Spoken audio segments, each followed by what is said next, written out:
ايد بتنحت اللي العين شايفاه، دقات فيها نبض فنان، فكرة بتتزخرف من رسمة في خيال، إبرة بتطرز فن عرفناه، ايد بتنقش تراث ورثناه، أبا عن جد اتعلمناه.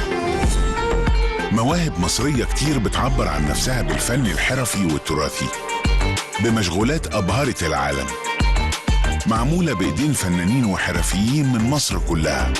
تحف مش هتلاقيها في مكان تاني غير في معرض تراثنا، مكان واحد فنون من كل حتة في مصر تحت رعاية السيد الرئيس عبد الفتاح السيسي رئيس الجمهورية.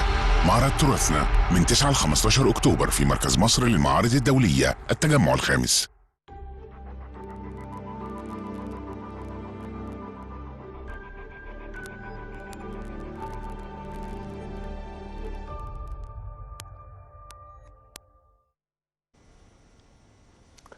Et à présent, mesdames et messieurs, nous passons à notre débat principal, l'Expo Dubaï 2020, le pavillon égyptien qui résonnant et attrayant quand même. Alors l'Égypte participe à l'Expo Dubaï 2020.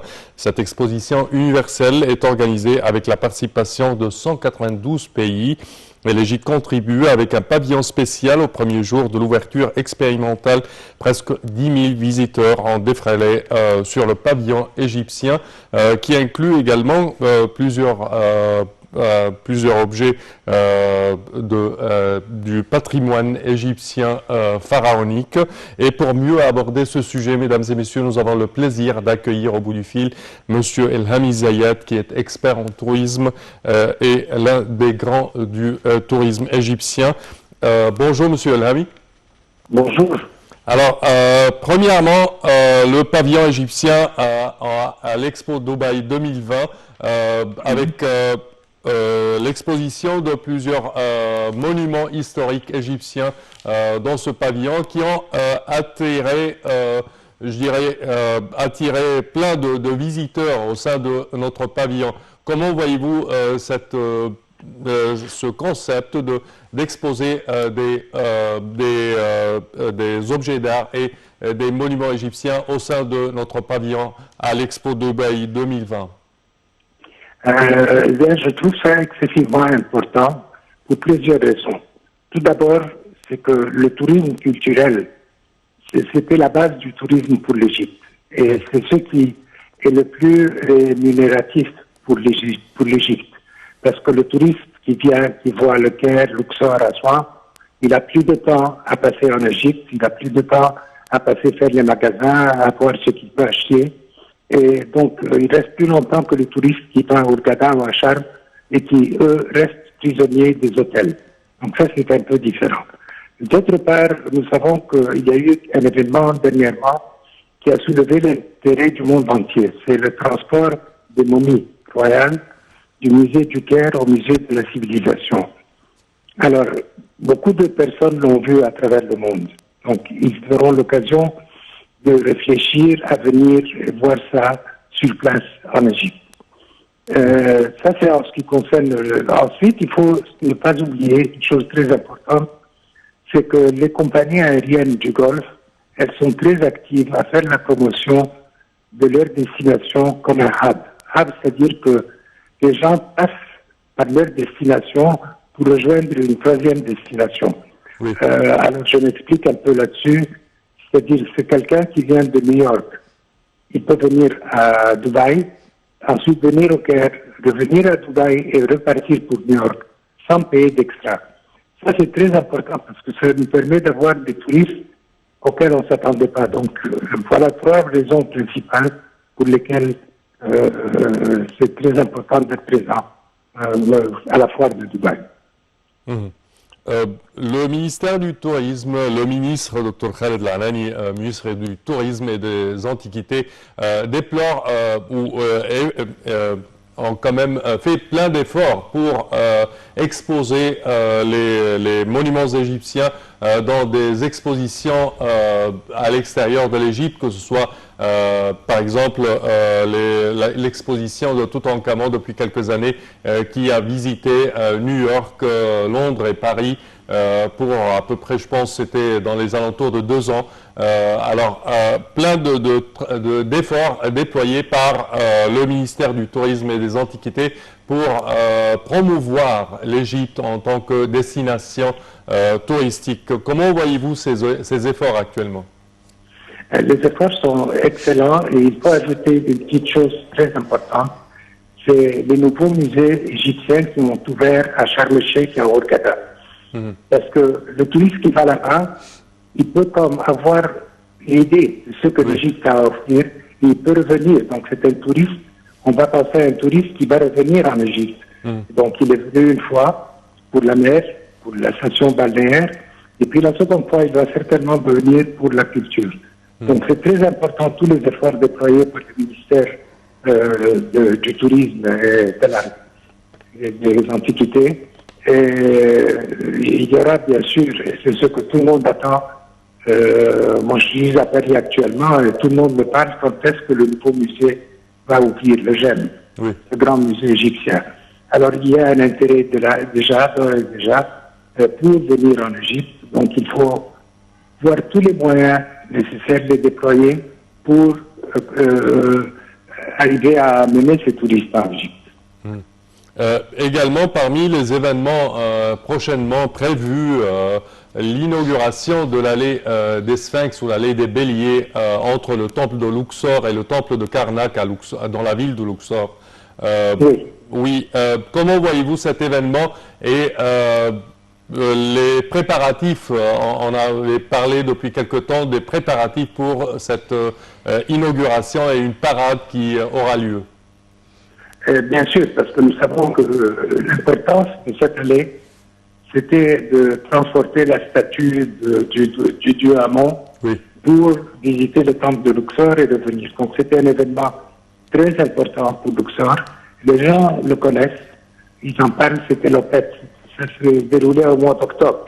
Et c'est très important que cette allée ait pu être reconstituée. Et ça, c'était grâce aux efforts du ministère de la Culture, de tout le monde. La vérité, c'était un très gros effort. Et maintenant, c'est presque terminé. Alors, pour ça, en plus, si, je vous le dis à l'avance comme ça, si on arrivait à transformer les maisons qui bordent cette allée en restaurant ou en café-trottoir ou en quoi que ce soit, ça serait un paysage unique parce que les gens pourraient être là et voir ça pendant 1 heure, 2 heures, 3 heures. Donc, non, il y a beaucoup d'efforts, mais ça va avoir lieu avant l'ouverture du grand musée, je l'espère, et je pense que c'est ça le cas. Parce que le grand chose, ça va être l'ouverture du musée égyptien. Également, si on parle du tourisme actuellement, on parle après la dernière période certainement causée par le Covid-19 et le coronavirus.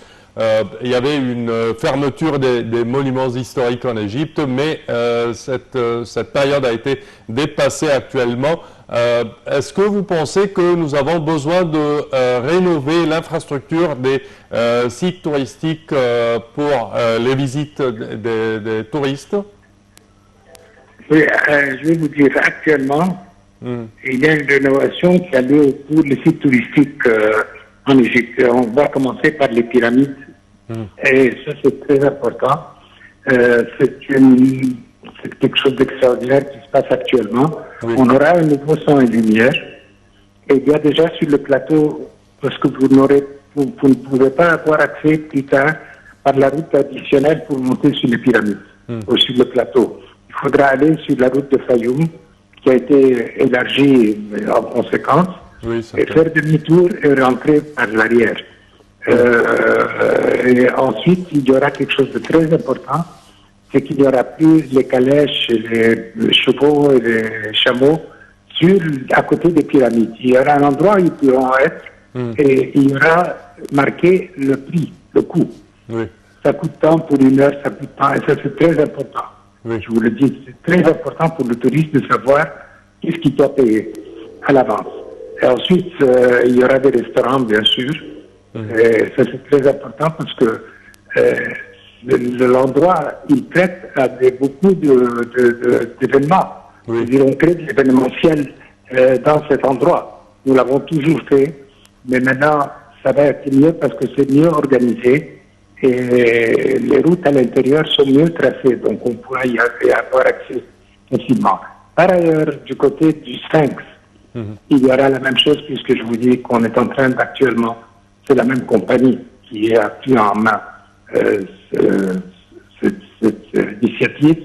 Oui. Et ils vont renouveler le son et lumière, faire un autre son et lumière. Et ensuite, il y aura 3 restaurants. Comme ça, ceux qui veulent assister au son et lumière, tout simplement, peuvent assister.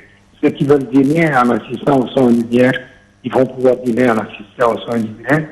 Et il y a maintenant un recul. Ils sont en train de changer toute la géographie et toute la structure de ce qui est derrière les pyramides.